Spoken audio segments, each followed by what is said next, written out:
이름으로 축복을 드립니다.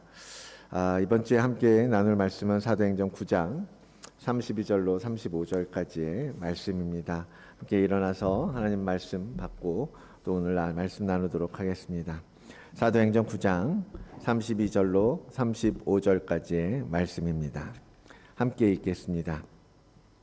그때 베드로가 사방으로 두루 다니다가 루다에 사는 성도들에게도 내려갔더니 거기서 에니아라 하는 사람을 만나매 그는 중풍병으로 침상 위에 누운 지 8해라.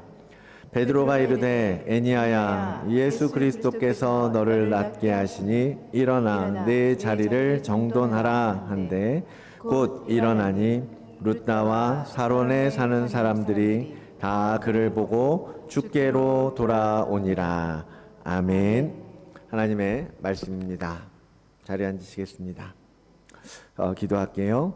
사랑이 많으신 하나님 아버지 감사합니다. 오늘도 주님 이 주의 날을 기억하여 예수 그리스도 앞에 나오게 하시니 감사합니다. 이 시간 주께서 말씀으로 전해주시는 그 메시지를 통하여 우리의 영혼이 힘을 얻고 또 하늘의 비밀이 열려지고 또 이 땅에서 살아가는데 나아갈 수 있는 방향이 더 분명하게 빛으로 임하기를 원합니다. 주님 함께 하시고 주의 음성으로 우리 한 사람 한 사람에게 말씀하시고 그들과 만나 주시옵소서. 예수 그리스도의 이름으로 기도드립니다. 아멘. 지난 월요일부터 수요일까지 호주 위지엠 리트릿에 여러분 기도해 주셔서 잘 다녀왔습니다. 호주에서 사역하고 계신 여러 목사님들 그리고 한국에서 오신 유기성 목사님과 위지엠을 담당하고 계신 목사님 그리고 전도사님 여러분이 오셨어요.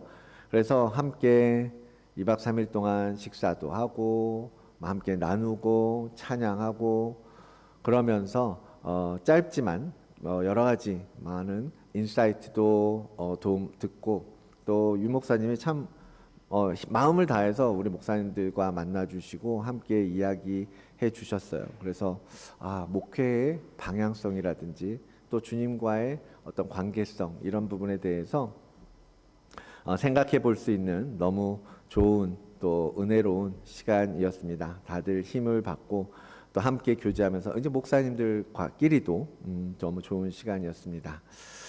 그렇게 해서 리트릿에 이렇게 다녀오는 길에 그 리트릿 가운데 함께했던 한 목사님 부부가 이제 저희 집에서 하룻밤 머물고 가게 됐거든요. 그분이 사실은 이제 저희 집에 머물 계획이 없었어요. 그 리트릿에서 처음 만났던 분이기도 했고, 그런데 이제 같이 교제하고 더 얘기하고 싶은 마음이 있어서 이제 수요일 날 같이 예배 오셨었는데 저희 집에서 이제 하루 지내고 떠나가시게 됐습니다. 사실은 이제 솔직히 좀 마음의 부담이 좀 되기는 했어요. 왜냐하면 손님을 맞으려고 생각했던 게 아니라서 집을 이렇게 잘 해놓고 사는 건 아니잖아요. 저만 그런 거 아니죠? 갑자기 손님 오면 여러분도 다 당황스러운 거 맞죠?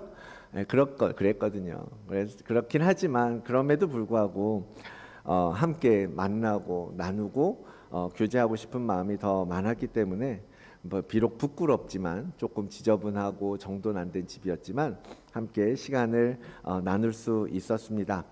그래도 또 목사님 가셔서 이렇게 같이 계시는 동안 사부작 좀 정리할 거 정리하면서 하니까 또 그렇게 그냥 사람 사는 게 비슷하잖아요, 그죠?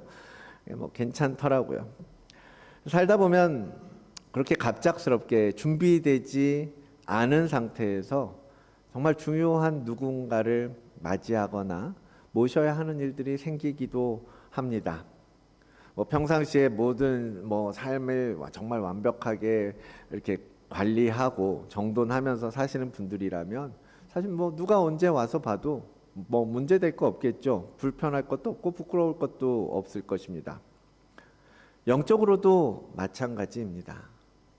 우리가 주님과 함께 살고 있고 주님께서 내 안에 계신다라고 믿고 있지만 여러분 어떠십니까? 오늘 주님께서 여러분의 집에 여러분의 마음에 찾아오신다라고 한다면, 아니 뭐 갑자기 찾아오는 거 아니라 내가 다음 주에 너의 마음을 들여다보고 너의 마음 속에 내가 들어갈 거야 라고 하신다 하더라도, 여러분은 그러면 주님 오십시오, 난 언제든지 준비되어 있습니다 라고 맞이할 자신이 있으신가요?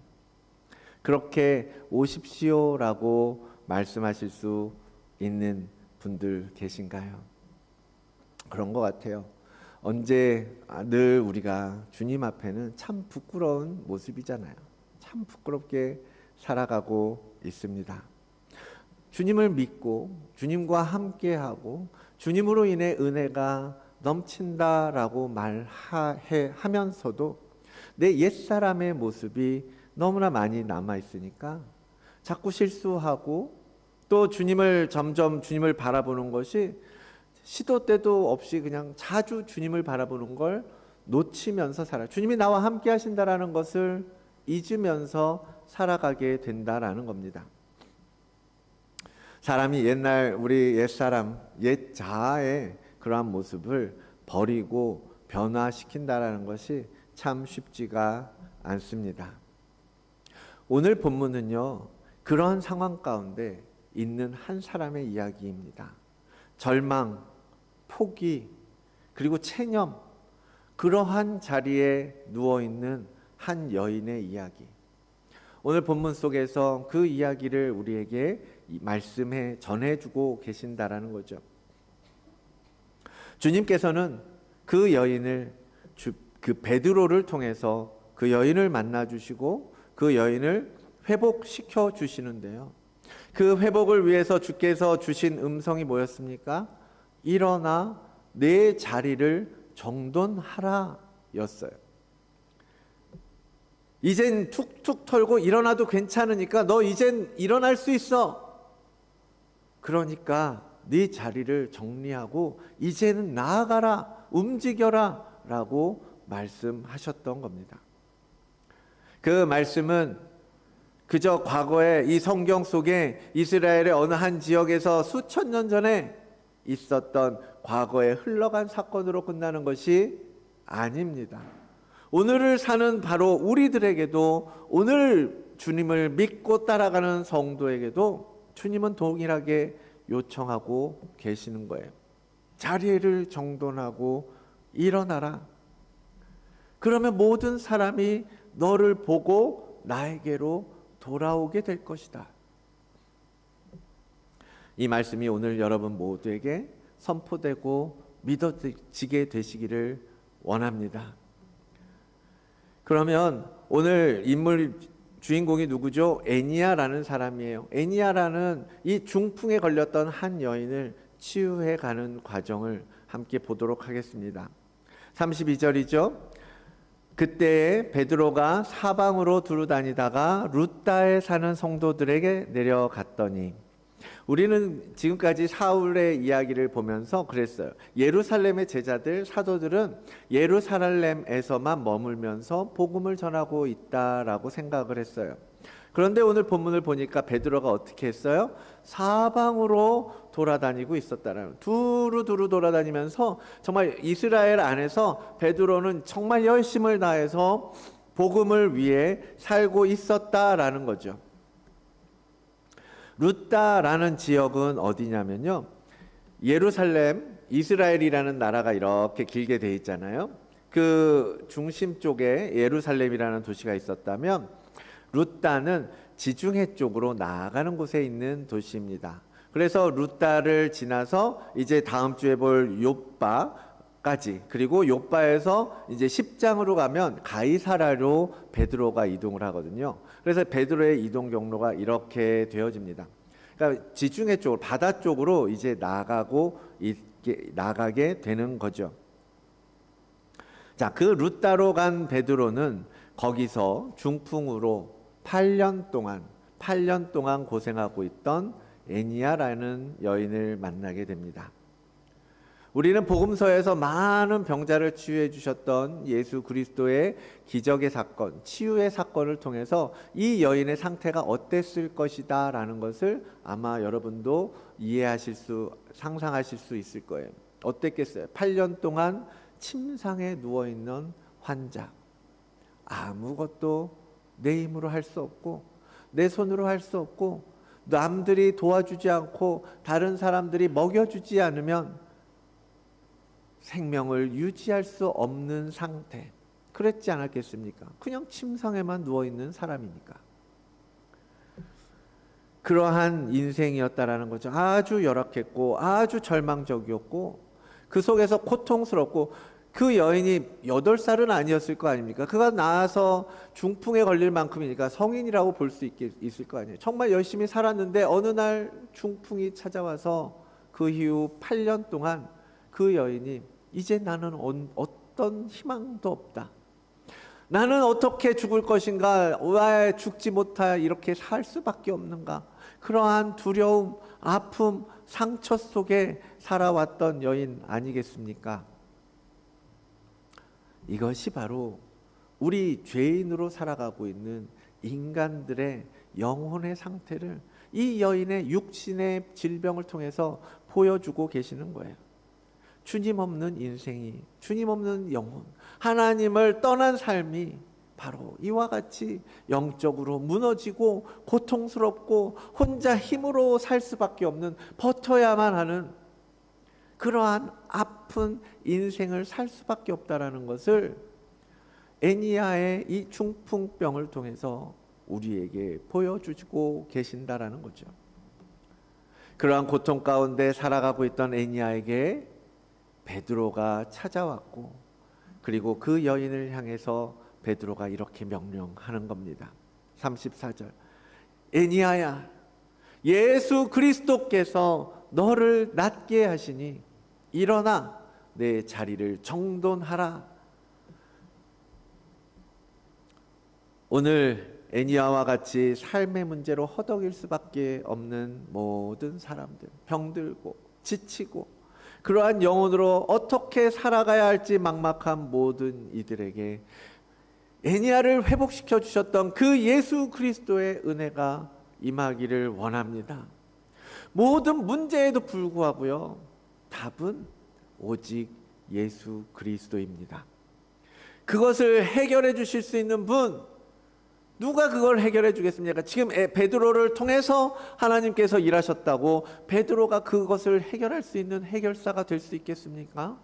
아무리 아프고 질병 가운데 있는 사람들을 가족들이, 주변 사람들이, 친구들이 위로하고 찾아가고 그런다 한들 그 아픔과 고통이 해결될 수 있겠습니까? 주께서 너를 낫게 하시니, 주님은 네가 치료받고 회복되어 낫게 하실 수 있는 분이라는 것을 베드로가 지금 선포하고 있는 거 아닙니까? 오직 주의 능력으로 우리는 그 절망 가운데에서 일어날 수 있는 것입니다. 그러니 이제는 그 주님을 믿고 일어나 너희가 지금까지 있었던 그 자리를 정리해라, 정돈하라 라고 부르고 있는 거예요. 사랑하는 성도 여러분, 주님만이 답이심을 믿으시기를 바랍니다. 그분을 믿고 그분을 의지해서 일어나시라는 거예요. 십자가에서 이미 완성하신 그 예수 그리스도의 복음의 능력, 여러분 그 능력을 믿고 살아가는 거 아닙니까? 그 능력을 믿고 지금 여기서 우리는 그 능력에 하나님을 찬양하고 예배하고 있는 것 아닙니까? 그 능력을 믿고 이제는 그 십자가 은혜 안에서 일어나야 한다라는 겁니다. 아멘이죠? 그리고 일어나서 우리가 머물렀던 그 자리를 정돈해야 한다라는 거예요. 우리가 정돈해야 할 내 자리라는 건 뭘 말하겠습니까? 옛 자아의 타락한 본성이 누워있던 그 자리를 말해요. 8년 동안 정말 일어나지도 못하고 늘상 누워있던 그 침상의 상태가 어땠겠습니까? 더럽고 해지고 낡아지고 그 자리, 내 고통이 묻어 있고 내 아픔이 서려 있는 그 자리, 지금까지 죄인으로서 타락한 영혼으로 살아왔던 방식, 의지해왔던 세상의 많은 것들, 고통스럽고 상처나고 두렵고 외로웠던 그 시간을 내 자리라고 표현하고 있는 거예요. 그 자리를 이젠 걷어버려라. 정리해라. 오늘 이 말씀 가운데 정돈한다라는 말에 주목해 보기를 원합니다. 영어로 보니까요,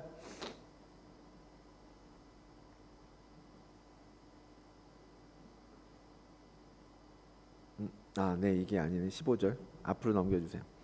영어로 보니까요, 영어 성경 보시는 분들은 보면 뭐라고 표현하고 있냐면 roll up your mat 라고 번역합니다. roll up your mat. 어떤 버전에서는요, make your bed 라고 말해요. make your bed. 두 개가 조금 느낌이 다르죠. 그 원어의 의미가 뭐냐면 자리를 마련하다, 펼치다, 자리를 정리하다 라는 뜻만 있을 뿐 아니라 자리를 마련하고 펼친다라는 뜻도 있기 때문입니다. 그래서 정돈한다라는 말에서 우리는 두 가지의 의미를 생각해 볼 수 있는 거예요. roll up your mat 라고 말할 때는 뭐예요? 과거에 대한 정리를 말해요. 금방 말씀드렸던 것처럼 고통스러웠던 시간을 상징하는 그 나의 옛자에 썩어버리고 병들고 마비되고 문드러져 버린 그 자리, 그거를 롤업 싹 치워버리고 말아서 그걸 갖다 버리고 이제는 박차고 일어나라, 그런 의미거든요. 그러면서 make your bed, 더 나아가 미래에 대한 소망, 그거를 펼치고 새로운 자리를 마련하라 라는 의미도 이 말씀 속에서 생각해 볼 수 있는 거예요. 과거는 버리고 내일을 위해서 다시 펼쳐라. 그래서 예를 들면 주님께서 마지막 만찬을 준비하는 장면에서도 이 단어가 사용되고 있는데요. 마가복음 14장입니다. 그리하면 자리를 펴고 준비한 큰 다락방이 보이리니 거기서 우리를 위하여 준비하라. 여기서 자리를 펴라 라는 것이 그 의미의 똑같은 단어거든요. 예수님께서 마지막 만찬의 시간을 갖기 위해서 제자들에게 요청하시잖아요. 가서 다락방을 준비해라. 그랬더니 제자들이 어떤 사람에게 만나서 다락방을 사용하도록 제공받게 됩니다. 거기서 제자들은 자리를 펴고 주님을 맞이하는 거예요. 주님과 함께 할 자리를 준비하는 거예요. 그러면 그 다락방을 가면 어떻겠습니까? 어쩌면 다른 테이블이 세팅되어 있고 다른 사람이 쓰던 흔적들이 남아있고 아니면 지저분한 먼지가 끼어 있고 그러한 상태였겠죠. 그런데 주님과 함께 저녁을 먹기 위해서, 유월절을 지내기 위해서 이제 그 과거에 있었던, 원래 있었던 그런 것들을 싹 치우고 뭐예요? 우리가 흔히 보는 것처럼, 그 그림이 맞는지는 모르지만 최후의 만찬처럼 이 큰 테이블을 세팅하고 의자들을 갖다 놓고 접시들을 준비하고 청소하고 그렇게 잔치를 준비해야 되잖아요. 새 마음으로, 새 영으로 우리의 마음속을 가득 채우고 있던 그 세상의 정욕과 탐심들을 치우고 새 마음으로 준비하라고 하는 요청, 그것이 바로 정돈한다라는 말 속에 담긴 의미라는 것입니다. 사랑하는 성도 여러분, 우리가 주님을 만나고 우리가 주님과 함께 한다라고 말하잖아요. 고백하잖아요. 이제는 그 과거의 모습들은 정돈하고 우리 마음속에 오신 그 새 주인이신 예수 그리스도, 그분과 영원한 기쁨의 잔치를 누리는 여러분들이 되시기를 원합니다. 마음속에 주님이 편하게 계실 수 있도록, 내 마음에 계실 때, 나와 함께 하실 때 마음 놓고 계실 수 있도록 우리는 자리를 만들어야죠. 옛날 그 과거에 매여서 있었던 생각들, 성품들, 습관들, 주님께서 우리에게 찾아오시고 주님께서 우리와 함께 하시는데 그 옛날에 그 더러웠던 것들 그대로 가지고 가서는 되겠습니까? 그 모습 그대로 주님을 어떻게 우리가 맞이할 수 있겠습니까? 이제는 우리와 함께 하시는 그 주님을 위해서 다 비워내고, 이 중풍 걸렸던 침상에 누워있던 이 여인, 침상을 다 걷어버려라. 그리고 이제는 나아가서 일어나서 이제 내 마음 가운데 내 병을 치료하고 너를 구원하신 예수 그리스도와 함께 새로운 날을 살아가라. 우리도 그런 거예요. 주님을 위해서 이제 다 비워내고 그저 주님께만 집중하고 주님만 바라보며 나아가는 여러분들이 되시기를 바랍니다. 그런즉 누구든지 그리스도 안에 있으면 새로운 피조물이라. 과거의 것은 다 버리고 다 치우고 이제는 예수 그리스도로 말미암아 새롭게 되었다라는 거 아니에요. 이전 것은 지나갔잖아요. 보라, 새 것이 되었도다. 아멘. 과거는 다 처리해야죠. 정리정돈해야죠. 그리고 새로운 피조물이 되게 하신 그 예수 그리스도를 믿고 여러분의 옛 모습, 옛날에 있던 그 습관과 성품들 이제는 다 똘똘 말아 갖다 버리는 여러분들이 되시기를 축복합니다. 앞서서 우리 집에 방문하셨던 목사님 얘기도 했지만 그냥 목사님 한 부부가 우리 방에 오셔도, 우리 집에 오셔도 정리하고 나름대로 깨끗이 치워놓고 맞이하는 게 예의고 도리잖아요. 그런데 어떻게 세상에서 가장 귀한, 그리고 나를 위해 목숨까지도 내어주셨던 그 주님이 우리 가운데 오셔서 한 자리를 요청하고 계시는데 그냥 있는 그대로 주님 괜찮으시죠? 전 지저분하고 더럽고 추악하지만 주님 치워지지가 않아요. 그런 마음으로 어떻게 주님을 맞이할 수 있겠습니까? 어떻게 주님과 함께 할 수 있겠습니까? 그게 지금 우리의 모습인 거예요. 우리의 삶의 모습이 그러고 있는 거 아니냐는 거예요. 언급했던 것처럼 아직도 그 옛날의 모습 그대로 나는 변하지 않아. 나는 그냥 이렇게 살다 죽을 거야. 주님이라도 나는 바꿀 수 없어 라는 마음으로 어떻게 계속 살 수가 있겠습니까? 우리의 모습을 돌아보자라는 거예요.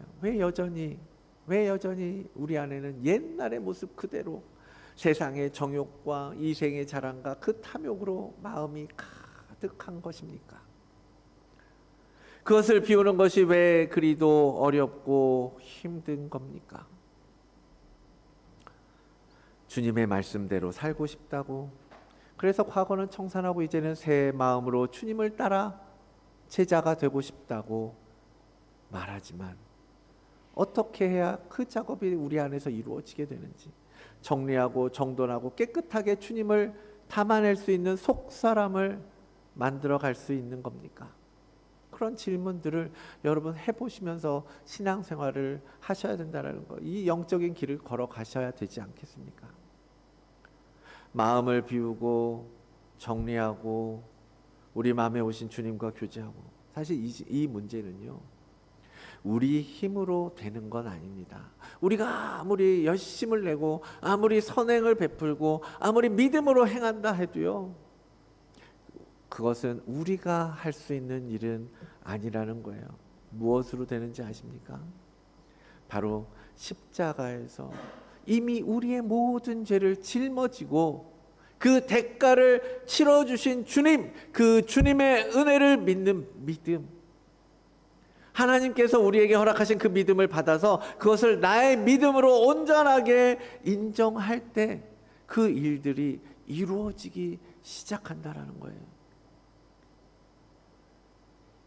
그러면서 점점 내가 믿음으로 주님을 생각하고 주님과 함께 있다라는 것을 기억하고 주님께서 내 안에 계신다라는 것을 믿음으로 고백하면서, 그러면 점점 하나씩 더러워진 것들을 치워나가야 되는 거죠. 치워나가게 되는 거예요. 내가 예수님과 함께 예수님께 가까이 갈수록 죄에서 멀어질 수밖에 없다라는 거예요. 믿음으로 그 길을 가야 되는데, 그런데 교회를 다니고 믿음을 가지고 있다고 하면서도 사실 그것이 이미 주님께서 이루셨다라는 것을 믿지 못하는 분들이 너무 많은 것 같습니다. 주님께서 여러분 마음에 오셨다라는 거 여러분 믿으시죠?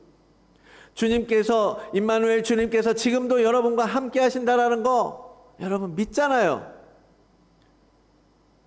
머리로는 믿고 생각으로는 받아들이고 있는데 그것이 삶에서는 살아내지가 않는다면 정말 그 믿음은 진짜 믿음이라고 말할 수 있을까?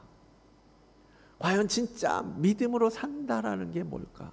내 안에 있는 이 믿음, 내가 표현하고 내가 고백했던 그 믿음대로 살아간다라는 것, 내가 어떤 믿음을 가지고 살아가고 있는지, 주님께서 우리 안에 계시고 우리와 함께 계신다라는 걸 정말 믿는다면 우리가 그 더러운 죄의 문제, 유혹에 넘어지는 일들, 시험에 빠져서 어려워지는 일들, 그러한 세상의 많은 문제들이 내 마음을 그렇게 어지럽히고 있을 수 있을까? 주님께서 여러분과 함께 살고 계시고 여러분의 집에 함께 와 계신다면 여러분의 집이 과연 더러워질 수 있겠냐고요. 여러분의 집에 과연 세상의 그 악한 탐심과 탐욕들이 여러분의 집에 함께 있을 수 있겠냐고요.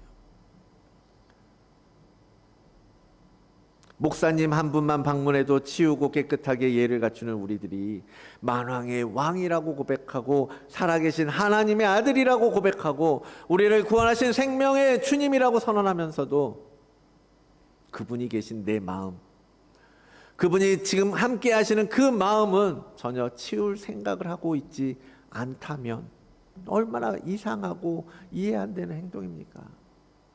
그게 우리 믿음이 그렇게 연약하더라고요. 어떤 분들은 너무 추상적인 믿음에 머물러 계신 분들도 있고요. 가짜 믿음, 거짓 믿음에 속고 계신 분들도 너무 많은 것 같아요. 믿음이 있다라고 생각하지만 그대로 살지 못한다면 그 믿음은 가짜 믿음이거나 행함이 없는 죽은 믿음이 되고 말 것입니다. 하나님께서 여러분에게 우리 안에 예수 그리스도를 주라고 고백하고 시인하는 믿음을 주셨잖아요.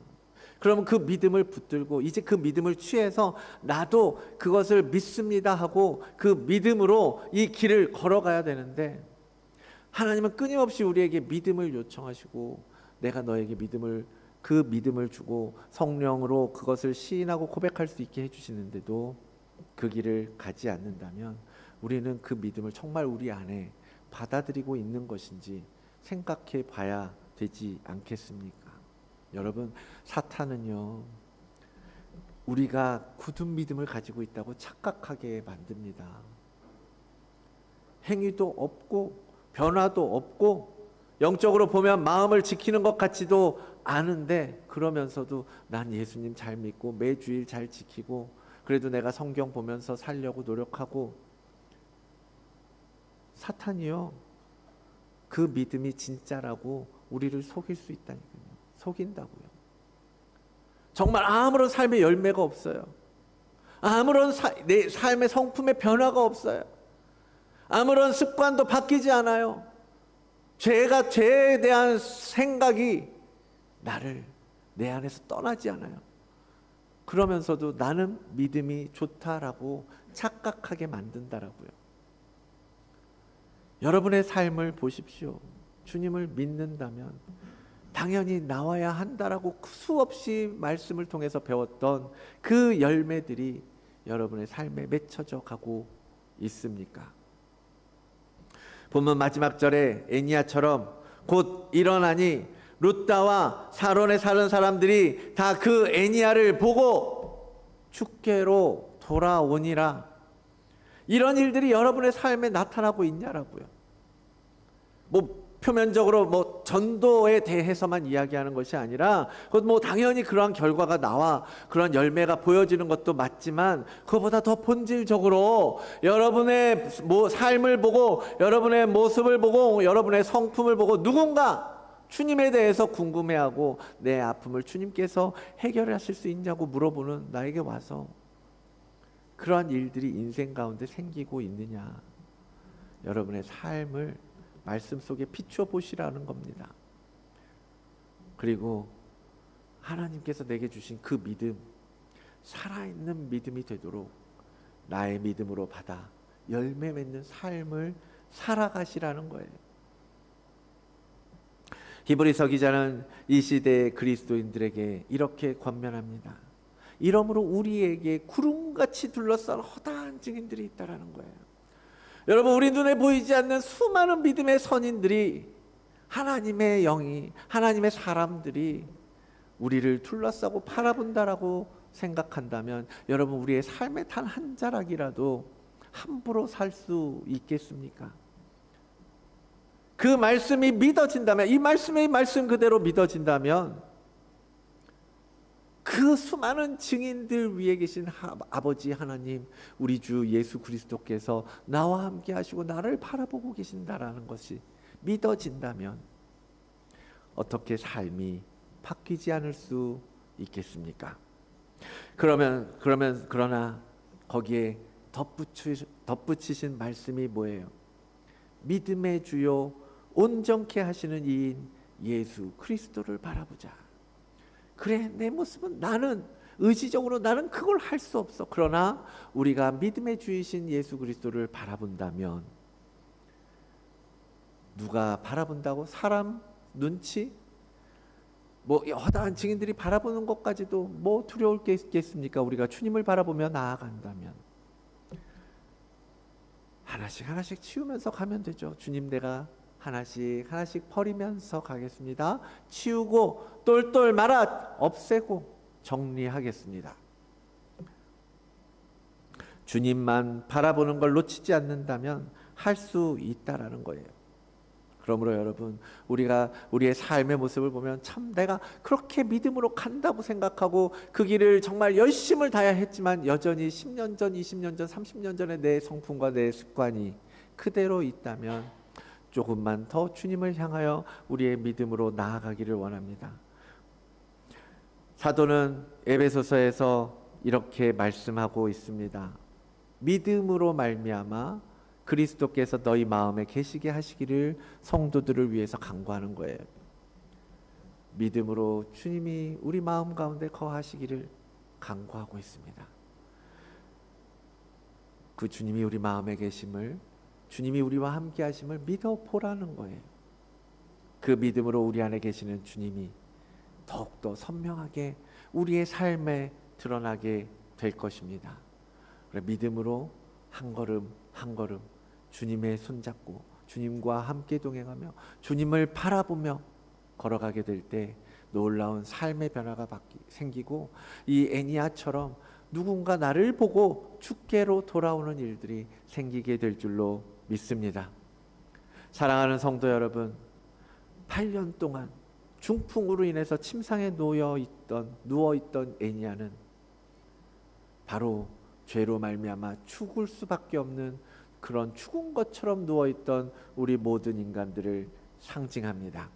그런데 주님께서 그 질병으로부터 우리를 자유케 하시겠다고 오셨고 십자가에서 그것을 이미 성취하고 완성하셨어요. 그것을 아직도 믿지 못하십니까? 그러면 믿음을 구하십시오. 주님, 내가 아직도 그게 완전히 믿어지지가 않습니다. 의심이 됩니다. 아직도 그것이 온전히 아멘으로 받아들여지지 않습니다. 그러면 주님을 바라보시고 믿음으로 계속해서 주님 앞에 나아가야죠. 믿음을 달라고. 그리고 주님을 바라보는 거예요. 그리고 내 마음을 가득 채우고 있던 그 세상의 정욕과 탐심들을 정리하고 정돈하고 치워내십시오. 그분이 이제 보이기 시작할 겁니다. 우리가 주님을 고백하는 순간 주님이 이미 우리 안에 오셨다라고 성경은 기록하고 있잖아요. 그런데 왜 보지 못하고, 왜 생각하지 못하고, 왜 인식하지 못하고 이렇게 되는 겁니까? 우리 안에 너무 많은 것들이 나를 채우고 있는 거예요. 너무 많은 것들이 주님과 나 사이에 여전히 가리고 있다라는 거예요. 그 죄의 더러운 옛날 것들을 이제는 정리하고 정돈할 때 점차 주님이 보이기 시작하고 점점 주님의 온기를 느낄 수 있게 되고 점점 더 믿음으로 주님의 손을 붙잡을 수 있지 않겠습니까? 주님을 믿는 여러분, 그 믿음으로 다시 일어서시기를 바랍니다. 모든 옛사람의 그 거짓된 마음들을 정리정돈하고 오직 예수 그리스도께 나의 자리를 내어드리고 온 마음으로 주님을 바라보며 영적인 삶을 완성해가는 우리 모든 주님의 백성, 그 가정이 되시기를 주의 이름으로 축원을 드립니다. 아멘. 자,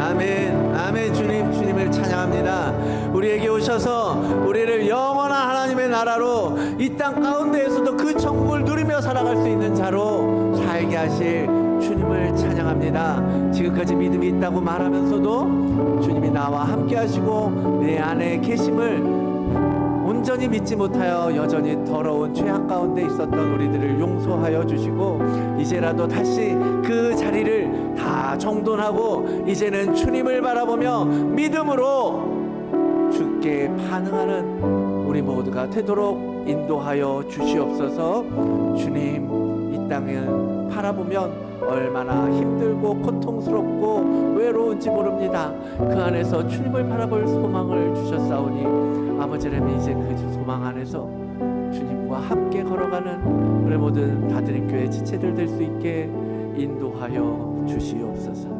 감사드리오며 그렇게 살아가게 하실 힘 주시는 예수 그리스도의 이름으로 기도드립니다. 아멘. 함께 일어나서 파송 찬양하겠습니다. 감사드리오며 예수 그리스도의 이름으로 기도드립니다. 아멘.